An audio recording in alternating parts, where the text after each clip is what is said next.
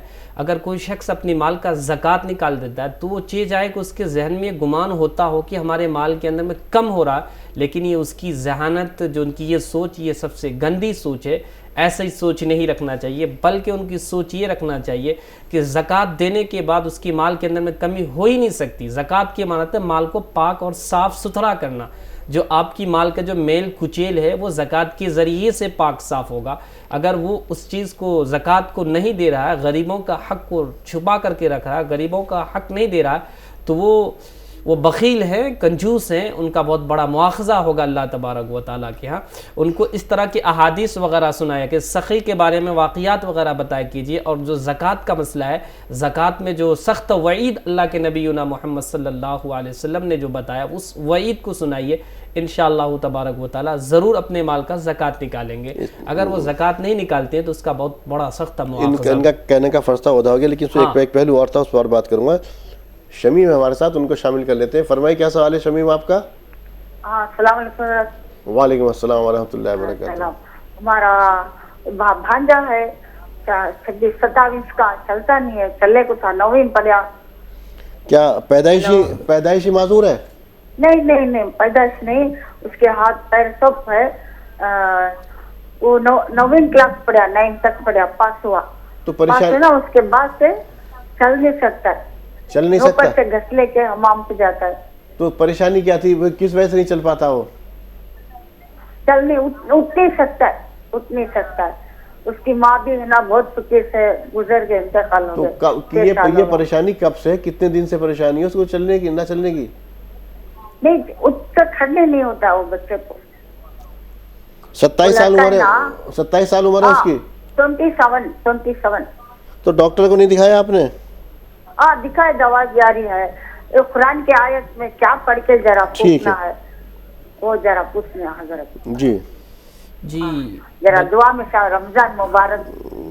جی ٹھیک۔ جی بچہ آپ کا معذور ہے، بچپنے سے معذور ہیں، اور آپ قرآنی آیت، جیسے قرآنی آیت کو سورہ فاتحہ وغیرہ کو پڑھا کیجئے بچوں کے لیے، اور اس کے بعد سورہ شفا بھی کہا جاتا ہے، سورہ شفا وغیرہ بھی ہے۔ ان تمام آیتوں کو پڑھ کر کے پانی میں دم کر کے بچوں کو پلائیے، انشاءاللہ وہ صحت یاب ہو جائیں گے۔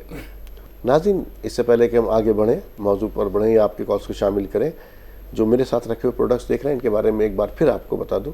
تمام تر پروڈکٹس ہمدرد کے تیار کردہ پروڈکٹس ہیں۔ ہمدرد اپنے سبھی پروڈکٹس قدرتی اجزاء سے تیار کرتا ہے۔ روح افزا سے آپ سبھی لوگ واقف ہیں، اس کا کوئی ثانی آج تک مارکیٹ میں نہ آ سکا۔ بہت مشروبات آئے لیکن کوئی بھی اس کے مد مقابل نہ ٹھہر سکا۔ روح افزا کا راج آج بھی قائم اور دائم ہے۔ اب روح افزا نے جو شوگر کے پیشنٹ ہیں، دیکھ رہے ہیں کہ اس وقت بڑھ رہے ہیں شوگر کے پیشنٹ، ڈائبٹک پیشنٹ، ان کو دیکھتے ہوئے شوگر فری بھی روح افزا لانچ کیا۔ اب جو شوگر کے پیشنٹ ہیں وہ بھی اس سے فائدہ اٹھا سکتے ہیں، یا وہ بھی اس کے ذائقے سے محروم نہ رہ سکیں گے۔ 2 اور اسکویش میرے ساتھ رکھے ہوئے ہیں، لیمن اور اورنج، آپ ان کا بھی استعمال کر سکتے ہیں۔ کچھ اور مشروبات ہیں، آئیے میں آپ کو ان سے بھی متعارف کرا دیتا ہوں۔ یہ شربت خس ہے، شربت سندل اور شربت گلاب، یہ 3 الگ فلیور میں شربت ہے، ان کا بھی ذائقہ آپ لے سکتے ہیں۔ اور ایک ریڈ رش ہے، یہ فوری انرجی کے لیے ہے، ناریل پانی ہے جو رکھا ہوا ہے یہاں پر، تو ان کو مشروبات کو بھی آپ استعمال کر سکتے ہیں۔ اور آپ ساتھ میں یہ میرے رکھے ہوا دیکھ رہے ہوں گے، ایک جام شیریں، یہ بھی مشروب ہے، اس کا بھی استعمال کر سکتے ہیں، یہ بھی ایک فلیور ہے تو اس کا بھی مزہ لے سکتے ہیں۔ اور 2 یہاں پر مجھے گلوکوز ڈی 2 طرح کے رکھے ہوئے دکھائی دے رہا ہے، ایک اورنج ہے اور ایک ریگولر فلیور کے اندر ہے، تو یہ فوری انرجی کے لیے ہے۔ اور ساتھ میں یہ اسد اسبغول جو ہے، آپ اس کی فائدے سے واقف ہیں تو اس سے بھی فائدہ اٹھا سکتے ہیں۔ اور زعفران کیسر یعنی کہ زعفران، یہ کچن کے آئٹم ہے آپ کے، اس بھی استعمال کیجئے۔ ہینگ بھی لانچ کیا گیا ہے، ہینگ کو استعمال کیجئے۔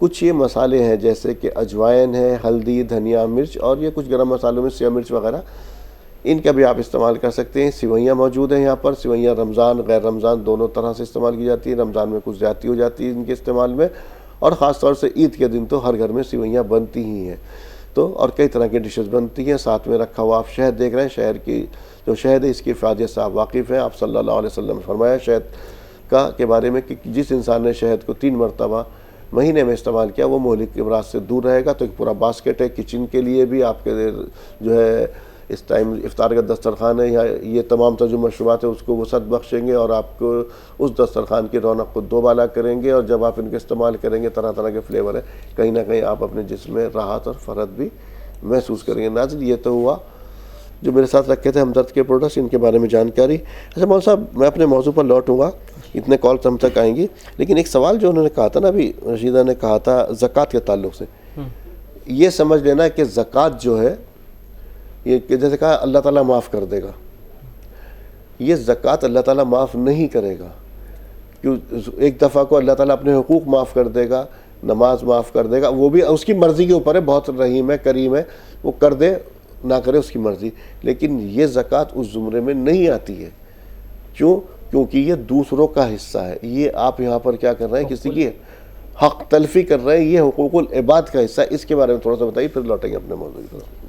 دیکھیے زکوٰۃ جو ہے نا، یہ حقوق العباد، اگر کوئی شخص جن پر زکوٰۃ فرض ہو چکا ہے اور وہ زکوٰۃ نہیں دے رہا ہے اور زکوٰۃ کا انکار کر رہا ہے، تو انکار کرنے کی وجہ سے وہ وقیم الصلاۃ وآتوا الزکاۃ، بار بار کہا گیا، ٹھیک ہے، زکوٰۃ کا لفظ بار بار، اگر وہ اس چیز سے انحراف کر رہا ہے اور زکوٰۃ نہیں دے رہا تو یہ کفر کا مرتکب ہو گیا۔ ہاں، رہی مسئلہ یہ ہے کہ یہ زکوٰۃ جو ہے یہ بندے سے، غریب فقراء اور محتاج بندے کا ملکیت، 8 مدیں دی گئی، 8 لوگوں بتائی گئی، تو ان لوگوں کا حق ہے، ان کو چاہیے کہ یہ مال ان تک پہنچا دے۔ اگر وہ نہیں پہنچاتا ہے تو یہ حقوق العباد ہوگا۔ اگر بندہ معاف نہ کرے تو ان کا مواخذہ، اگر بندہ معاف نہ کرے تو معاف نہیں ہوگا، اور اللہ سے تعلق اگر کوئی مسئلہ ہے تو اللہ تبارک و تعالیٰ وہ معاف کر دیں گے۔ اور حقوق العباد جو ہے بندے سے جو تعلق ہے، اس کا تعلق حقوق العباد سے ہے، اس کے معاف نہیں ہے، کیونکہ آپ حق تلفی کر رہے ہیں۔ ایک آدمی جو بیٹھا ہوا ہے، وہ بھوکا بیٹھا ہوا ہے، یہ اس کا حق ہے۔ یہ میل کچیل کے بارے میں شاید ضعیف حدیث ہے، اس کے بارے میں میل کچیل بھی ہم کہہ دیتے ہیں، لیکن میرے تو اکارڈنگ اس میں زکوٰۃ کا لفظ جو مناتا نہیں ہے میل اور کچھ پاک صاف کرنا اپنے مال کو، کیونکہ اس میں دوسروں کا حق اللہ تعالیٰ نے دیا گیا، تو آپ اس کو خالی ادا کرنا ہی یہ نہیں ہے صرف نکال دیا، اس کو اس کے حقدار تک پہنچانا بھی یہ اس آدمی کا فریضہ ہے جس نے زکوٰۃ نکالی۔ ایک کہتے ہیں کہ زکوٰۃ نکال دینا، اور اس زکوٰۃ یہ نہیں کوئی بھی آگے آپ نے اس کو بغیر انکوائری کے دے دیا، اسے زکوٰۃ کو پھینکنا کہیں گے، اس کے اندر زکوٰۃ ادا نہیں ہوگی۔ ایک کالر سے بات کر لیتے ہیں، کون صاحب اور کہاں سے بات کر رہے ہیں؟ نام بتائیے، سوال بیان کیجیے۔ نجمہ فرمائیے۔ جی فرمائیے محترمہ۔ ہاں، السلام علیکم۔ وعلیکم السلام ورحمۃ اللہ وبرکاتہ۔ مجھے 2 باتیں پوچھنی تھی کہ ہمارے پاس تو پیسہ کا سونا چاندی وغیرہ کچھ نہیں ہے، تو کیا پھر بھی خیرات اور یہ پیسے وغیرہ دینا پڑتا ہے کیا؟ آپ کے پاس اگر سونا چاندی نہیں ہے، روپیہ ہے کچھ اکٹھا آپ کے پاس؟ پیسے اکٹھے ہیں آپ کے پاس؟ ہاں، تو ایسا کچھ نہیں ہے ہمارے پاس، تو کیا دینا پڑے گا کیا؟ سونا چاندی کے علاوہ روپیہ ہے آپ کے پاس؟ نہیں، ویسا وہ کچھ نہیں ہے، صرف محنت کر کے کھاتے ہیں، ہمارے شوہر کا بھی انتقال ہو چکا ہے۔ ٹھیک ہے۔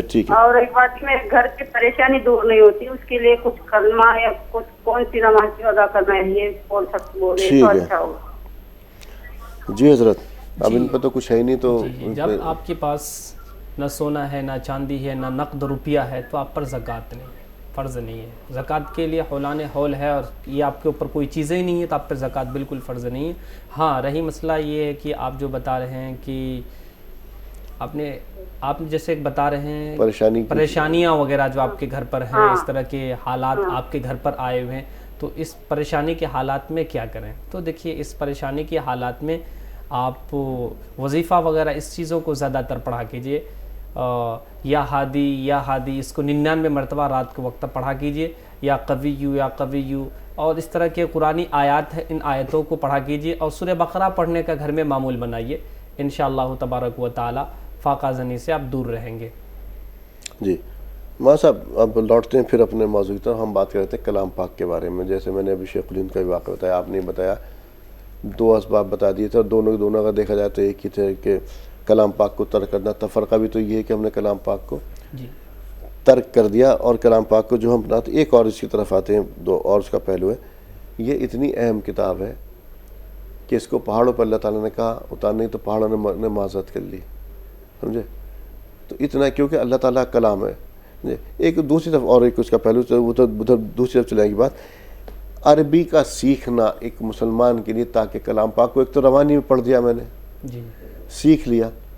پہلے ہمارے گھروں سے آپ نے دیکھا اگر کسی وقت میں اگر بچپن کا واقعہ تو گلی محلوں سے صبح کے وقت میں تلاوت کی آوازیں آ جایا کرتی ہیں نادرہ کی، لیکن اب وہ بھی ختم ہوا. تو اس کو پڑھنا اور سمجھ کر کے پڑھنا کتنا ضروری ہے. ثواب تو ضرور ملے گا، ظاہر سی بات ہے. اگر آپ پڑھ رہے ہیں تو اللہ آپ صلی اللہ علیہ وسلم نے کہا کہ وہ پڑھے گا تو ہر لفظ کی برابر کیا، ہر حرف کی جگہ 10 نیکیاں ملیں گی. لیکن سمجھ کر کے پڑھنا سمجھ کیا پائیں گے ہم؟ بڑے بڑے حفاظ دیکھے ہم نے، انہیں یہ نہیں پتا میں کیا پڑھ رہا ہوں، مطلب ہی نہیں معلوم. جی عربی زبان کا پڑھنا، ایک تو عربی زبان یہ اللہ تبارک و تعالیٰ کی پسندیدہ زبان ہے، اور عربی زبان جو ہے یہ جنت کی زبان ہے. اور کتاب اللہ کا جو نزول ہوا، اللہ تبارک و تعالیٰ کو تمام زبانوں میں اگر پسند زبان آیا تو کتاب اللہ یعنی عربی زبان پسند آیا. تو عربی کا سیکھنا ہم پر یہاں تک کہ فرض ہے. تعلم العربی ایک لفظ، عربی زبان کو سیکھو، یہ تمہارے تعلم العربی، عربی زبان کو سیکھنا ایک طرح کی فرض ہے. ٹھیک. ہاں اب مسئلہ رہے کہ عربی زبان ہم نہیں جاننے والے، ہم عجمی لوگ ہیں اور عربی زبان نہیں سمجھ پاتے ہیں، اور عربی زبان میں کتاب اللہ کے اندر میں کیا کہہ رہے ہیں یہ سب چیزیں نہیں سمجھ پا رہے ہیں. دیکھیے آپ کو اس کے لیے یہ کرنا پڑے گا، بہت ساری جو آیات ہیں نا، جیسے واقعات وغیرہ، قرآن کریم کی آیات 2 حصوں میں منقسم ہے. 2 حصوں میں منقسم ہے.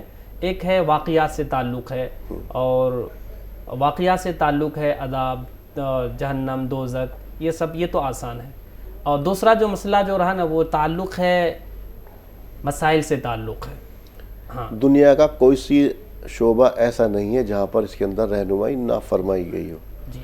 تو جب میں اسے پڑھ ہی نہیں رہا ہوں تو میری زندگی میں اترے گی کیسے؟ جیسے آپ نے شروع میں کہا تھا، میں تو اگر پڑھ بھی رہا ہوں، سب سے پہلی بات تو یہ ترک کر دیا گیا جیسے کہا گیا.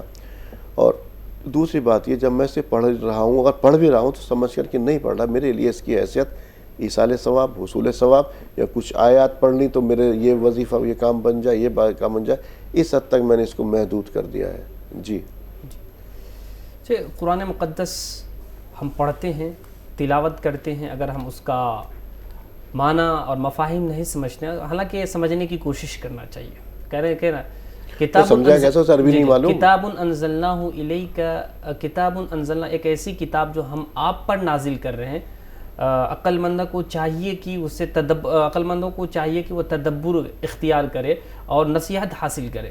تو اسے غور و فکر تو سر تب کرے گا، تب تدبر کرے گا جب اسے اس میں انٹرسٹ ہوگا. تبھی آپ نے بچے کو جہاں پہ آپ نے تعلیم دلائی وہ تو اس کا یہ تو معلوم ہے، اسے یقین بھی ہے یا نہیں ہے کلام پاک اللہ کی کتاب ہے یا نہیں ہے. بڑے بڑے میں نے دیکھے پی ایچ ڈی ہولڈر دیکھے، 2 2 3 3 4 4 زبانوں کے ماہر دیکھے، لیکن کلام پاک کے اندر نہیں، کلام پاک نہیں آتا ان کو، صرف روانی پڑھ رہے ہیں. کہ کتاب اللہ جو ہے اس کو پڑھنے میں، کتاب اللہ کو پڑھنا اور عربی زبان کا سیکھنا ہر انسان پہ فرض ہے. سیکھنا چاہیے. اگر اس کا معنی اور اس کے مفاہیم اگر اس کے ذہن میں نہیں آ رہا ہے، سمجھ میں نہیں آ رہا، تو اس کا حصول ثواب تو مل جائے گا، اس میں کوئی حرج نہیں ہے، لیکن اسے پڑھنا چاہیے اور سیکھنا چاہیے. اگر اس طرح کے عربی نہیں جانتے ہیں، عربی زبان پر استطاعت نہیں کہ عربی زبان کو سمجھ نہ پائے، تو اس کو چاہیے کہ وہ سمجھنے کی کوشش کرے. کیا ترجمے کے ذریعے سمجھا جا سکتا ہے؟ یعنی کچھ لوگ کہتے ہیں ترجمہ نہیں پڑھنا چاہیے. نہیں، دیکھیں ترجمے کے ذریعے تو سب سے بہتر ہے کہ تراجیم جو ہے کوئی نہیں آتا، بھلے سے آپ مترجم کی آنکھ سے پڑھ رہے ہیں، لیکن کم سے کم کچھ تو آپ کو حاصل ہوگا نا. ترجمے کے ساتھ نہیں کر دے گا. اللہ تبارک و تعالیٰ اگر تم کو عقیدت و محبت مجھ سے چاہتے ہو تو کتاب اللہ کا ترجمہ کے ذریعے سے ہم سے قربت حاصل کرو. تو ترجمہ سے بھی ذریعے سے ہم سیکھ سکتے ہیں. بہت ساری تراجیم کی کتابیں ہیں، ترجمے کی کتابیں ہیں. خاص کر ہندوستان ممالک میں اگر سب سے زیادہ کسی نے کام کیا ہے تو قرآن مقدس پر ترجمے پر جو کام کیا ہے، اس ملک کو یہ فضیلت بخشی ہے، وہ ہندوستان ہے. اور ہمارے ہندوستان کے اندر میں عربی زبان کے اندر میں کتاب اللہ پر سب سے زیادہ ترجمہ نگاری اگر کی ہے تو ہندوستان والوں نے کی ہے. تو آپ کتنی بے وقتی ہے، کتنی یہ بے توقیری ہے کہ اللہ تعالیٰ کہہ رہا کہ تمہارا ایمان، میرا ایمان ہونا چاہیے، کلام اللہ ہے، اس میں کوئی تحریف نہیں کی گئی. کتنی میری بدقسمتی بدبختی ہے کہ میں یہ نہیں سمجھ پا رہا اللہ مجھ سے کیا کہنا چاہ رہا، اور کیوں میرا ذوق، میرا شوق کیوں نہیں ہے اس کو سیکھنے کے لیے. اللہ مجھ سے کیا کہہ رہا، اللہ حضرت علی رضی اللہ عنہ کا بڑا مشہور قول ہے کہ جب میں چاہتا ہوں کہ اللہ تعالیٰ مجھ سے ہم کلام ہو تو میں کلام اللہ پڑھتا ہوں، اور جب میں چاہتا ہوں کہ میں اللہ تعالیٰ سے بات کروں تو میں نماز پڑھتا ہوں۔ تو اللہ تعالیٰ جس سے ہم مانگنے کے اس کے علاوہ کوئی اور نہیں دے سکتا، میں اس کے کلام پاک کو جاننا ہی نہیں چاہ رہا، اللہ مجھ سے کیا کہہ رہا، کیسے عمل کروں گا؟ جی دیکھیے، کتاب اللہ کا جو پڑھنے میں ایک الگ ہی چاشنی ہوتا ہے، ایک الگ ہی مٹھاس ہوتا ہے۔ ہاں اگر اس کا مفاہیم نہیں جان رہے، معنی نہیں جان رہے، سمجھ نہیں پا رہے ہیں تو حصول ثواب میں تو کوئی دقت نہیں ہوگی۔ رہی مسئلہ یہ ہے کہ آپ کوشش کیوں نہیں کرتے؟ افلا یتدبرون القرآن، آپ قرآن کریم کے اندر میں تدبر کیوں نہیں کرتے، تفکر کیوں نہیں کرتے؟ اللہ نے آپ کو ذہانت دی ہے، آپ اس ذہن کو استعمال کیوں نہیں کرتے؟ اگر وہ ذہن کو استعمال، حالانکہ اور سب بھی علوم ہے، اس علوم میں آپ مہارت تامہ حاصل کرتے ہیں، لیکن یہ کتاب جو اللہ کی سب سے معزز کتاب ہے، جس کے ذریعے سے قربت الہی حاصل ہو سکتی ہے، اس کتاب کو آپ ترک کر کے اس کے اندر میں تدبر نہیں اختیار کر رہے ہیں، تفکر کی جیسی سوچ ہے، اپنے ذہن کو محدود تک رکھے ہیں اور اس کتاب کے اندر میں ذہن نہ لگا رہے ہیں، یہ بہت بڑی حماقت کی بات ہے، بہت بڑی سوچنے کی بات ہے کہ کتاب اللہ جیسی کتاب کو ہم ترک کر کے اور دوسری کتابوں کو پڑھ رہے ہیں، اور اس کتاب کے اندر میں ہم غور و فکر نہیں کرتے ہیں۔ حالانکہ اللہ تبارک و تعالیٰ نے کہا کہ افلا یتدبرون القرآن، آپ قرآن مقدس کے اندر میں تدبر کیوں نہیں کرتے ہیں؟ جب تدبر کرو گے، جب سوچو گے تو آپ کو وہاں سے بہت سارے ہیرے اور جواہرات ملے گے۔ ایک آیت میں آپ کے لیے نسخہ کیمیا رکھے گا اور ایک معنی بھی رکھے گا۔ آپ سوچئے کتاب اللہ کے اندر۔ جی ہاں، تو مولانا صاحب ایک اور اس میں آخری سوال اور جوڑ دوں ذرا سا میں، جس انسان نے 4 لینگویج سیکھ لی اور اسے عربی نہیں آئی، کلام پاک نادرا پڑھ رہا ہو، اللہ تعالیٰ کیسے کہے گا کہ مجھ سے عربی نہیں آتی تھی، کیا یہ روز محشر میں عذر قابل قبول ہوگا؟ اللہ تعالیٰ یہ نہیں کہے گا تو نے 4 لینگویج تو سیکھ لی، فرینچ سیکھ لی، انگریزی سیکھ لی، اور تمام تو نے واللہ عالم کیا کون سی لینگویج سیکھ لیا تو نے، جیپنیز، اور یہ تو عربی نہیں سیکھ سکتا تھا؟ کیا یہ اللہ تعالیٰ اس بابت سوال کر سکتا ہے، کرے گا؟ جی، انسان کو سوچنا چاہیے کہ جب ہم ان تمام چاروں زبان پر عبودیت حاصل کر لیے، اور جو ہماری زبان جو ہے، ہماری زبان جو جنت کی زبان ہے، اللغۃ العربیہ لغۃ الجنہ، اللغۃ العربیہ لغۃ کتاب اللہ، عربی زبان ایک ایسی کتاب ہے یہ جو جنت کی، عربی زبان ایک جنت کی زبان ہے، عربی زبان اللہ کی کتاب کی زبان ہے، تو اس کتاب کو، اس زبان کو نہیں سیکھنا یہ ہمارے لیے بڑی حماقت کی بات ہے۔ ہمیں چاہیے کہ اس زبان کو بھی سیکھنا چاہیے، اگر نہیں سیکھتی یہ ہماری کوتاہی ہے اور یہ ہماری تنگ نظری ہے، ہم تنگ نظری سے دور رہیں اور اس زبان کو سیکھنے میں۔ جی ناظرین، یقینی طور پر عربی کو سیکھیے، کلام پاک کو سمجھیے، کلام اللہ ہے، اللہ تعالیٰ کا کلام، ذرا سوچئے ہم کتنے بڑی بے توقیری ہے اور کتنی بڑی بدقسمتی ہے، اللہ تعالیٰ نے ہمارے لیے اپنا کلام اتار دیا، نہ سمجھ پاتے ہیں، نہ ہم اس کو پڑھ بھی رہے ہیں، وہ تو ترقی کر دیا ایک طرح سے۔ اور یقینی طور پر ہمارا جو ذبح حالی کا اس وقت ایک اسباب ہے، اس کے اندر یہ ہے کہ ہم نے کلام پاک کو ترک کر دیا۔ کلام پاک کو پڑھیے، سمجھ کے پڑھیے، ترجمے سے پڑھیے، اور اگر ہو سکے تو عربی کو سیکھے، جس سے کہ کلام پاک سیدھے جیسے آپ صلی اللہ علیہ وسلم کے قلب اطہر پر اتر رہا تھا، جب آپ کلام پاک کو عربی سیکھ لیں گے تو یقینی طور پر خود محسوس کریں گے کہ یہ آپ کے بھی قلب اطہر پر، آپ کے بھی قلب پر یہ اتر رہا ہے۔ ناظرین، آپ سے اجازت لینے کا وقت ہو گیا، لیکن آپ سے اجازت لینے سے پہلے ایک مرتبہ پھر آپ کو جو میرے ساتھ رکھے پروڈکٹس دیکھ رہے ہیں ان کے بارے میں جانکاری دوں۔ تمام تر پروڈکٹس ہمدرد کے تیار کردہ پروڈکٹس ہیں، اور ہمدرد اپنے پروڈکٹ قدرتی اجزا سے تیار کرتا ہے۔ روح افزا سے آپ لوگ واقف ہیں، کئی دہائیوں سے ہمارے ساتھ ہے۔ اب ہمدرد نے جو ڈائبٹک پیشنٹ ہیں ان کو دیکھتے ہوئے روح افزا شوگر فری بھی لانچ کیا ہے، جس سے کہ جو ڈائبٹک پیشنٹ ہے وہ بھی اس سے فائدہ اٹھا سکیں۔ 2 اسکویش میں ہے یہ، اورنج اور لیمن۔ کچھ مشروبات اور رکھے ہوئے ہیں یہاں پر، شربت خس، شربت سندل، شربت گلاب۔ آپ ان کا بھی یہ الگ الگ فلیور کے اندر ان کا بھی مزہ لے سکتے ہیں۔ اور یہاں پر ریڈ رش ہے، یہ انرجی ڈرنک ہے، ناریل پانی ہے، اس کا بھی استعمال کر سکتے ہیں۔